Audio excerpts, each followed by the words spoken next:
You don't actually have a discipline problem. If you did, you wouldn't keep starting again. Every reset feels like failure. But what if it's not collapse? What if it's a pattern your mind keeps repeating for a reason? You think you're quitting.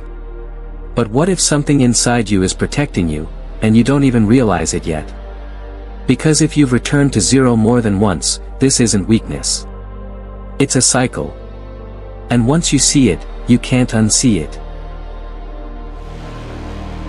Welcome to Unfiltered Adulthood, where we explore the quiet psychological shifts that reshape you in your 20s, 30s, and 40s.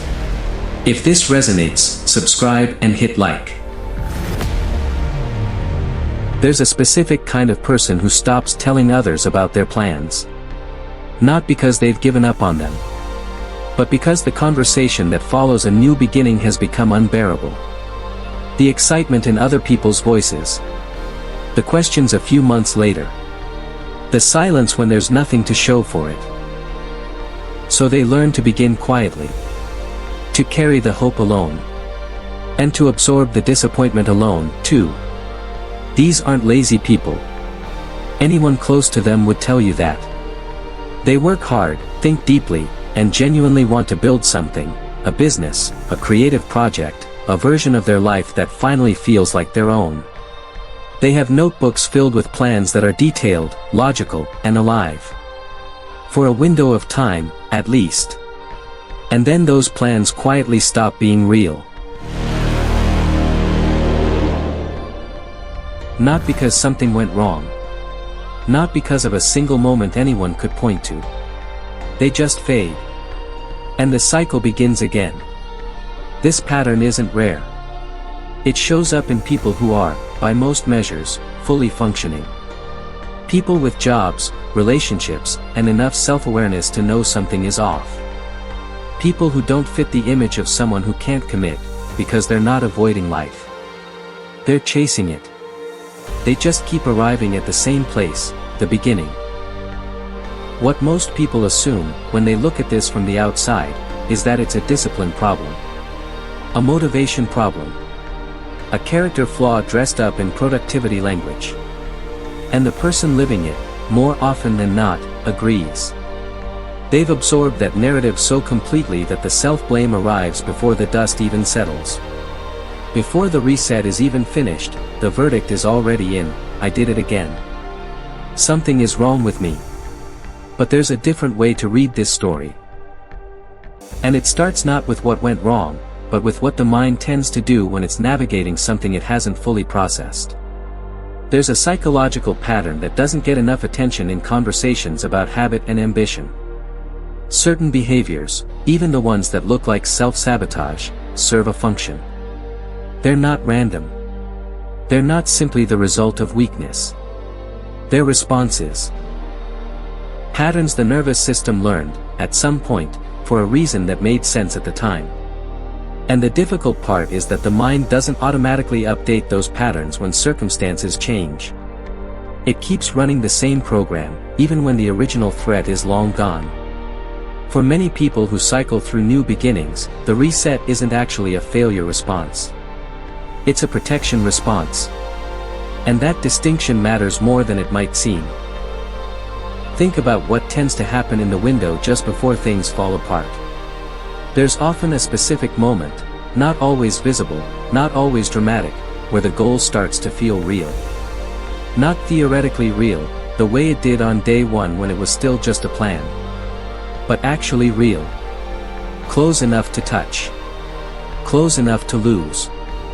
And for some minds, that proximity to something meaningful triggers something unexpected, a quiet, almost imperceptible withdrawal. This isn't cowardice. It's closer to what some psychologists describe as a threat response to success, or more precisely, to the vulnerability that success requires. Because reaching something means you can also lose it. Becoming something means people can now see you clearly. And being seen clearly, for someone who learned early that visibility carries risk, isn't always a neutral experience. There's a version of this that shows up repeatedly in people who want to build something visible. They have the idea, the skill, the time. They start, stop, and start again. Each time, they get a little further than the last.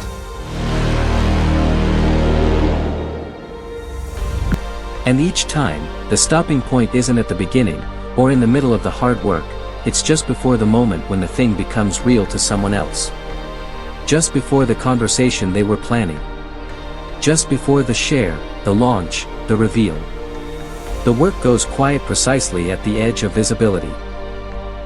And in that moment, the mind dresses the retreat in the language of reason. It wasn't the right time. The idea needed more refinement. The conditions weren't perfect. And the person believes it, completely, as they think it. Because the mind that's protecting you rarely announces itself. It doesn't say, "I'm afraid." It says, "Not yet." This is the architecture of the cycle. And once it becomes visible, the narrative around the person who keeps starting over shifts completely. It stops looking like someone who can't follow through. It starts looking like someone whose internal safety system is highly responsive, perhaps too responsive, to a threat that was real once but may not be anymore. There's another layer to this that tends to get missed, and it has to do with identity.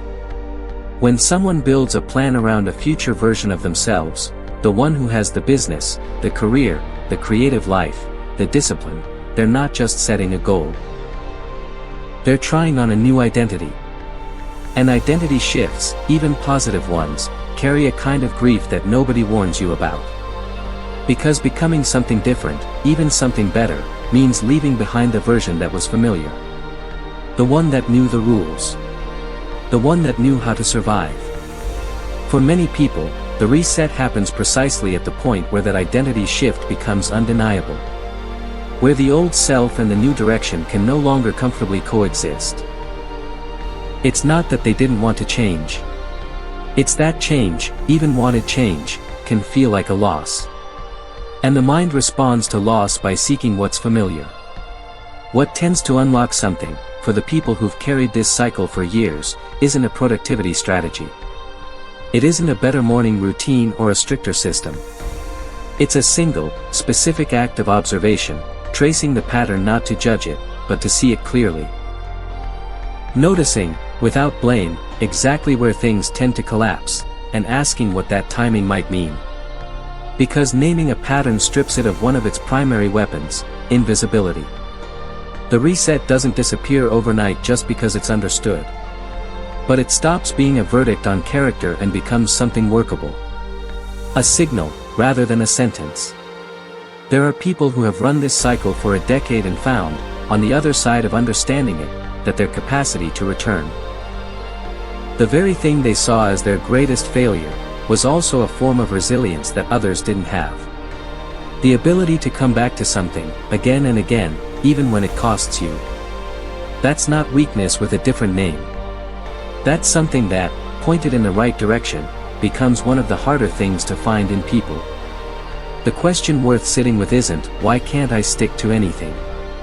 It's something quieter. Something closer to. What is it that I'm actually afraid will happen if this works? What does visibility cost me, in the story I've been carrying? And what would it mean to stay, this time, not because the fear is gone, but because I've finally seen what it is? The cycle doesn't end with a breakthrough moment. It doesn't end with a single realization. For most people, it ends the way it began, quietly. One decision, made with slightly more awareness than the last. One moment where the protective pull toward the familiar is noticed before it's obeyed. And then another. And then another. That's not a dramatic ending. But it's a real one. And for the people who have lived this, who have carried the weight of the notebooks and the plans and the quiet, private restarts, real is more than enough.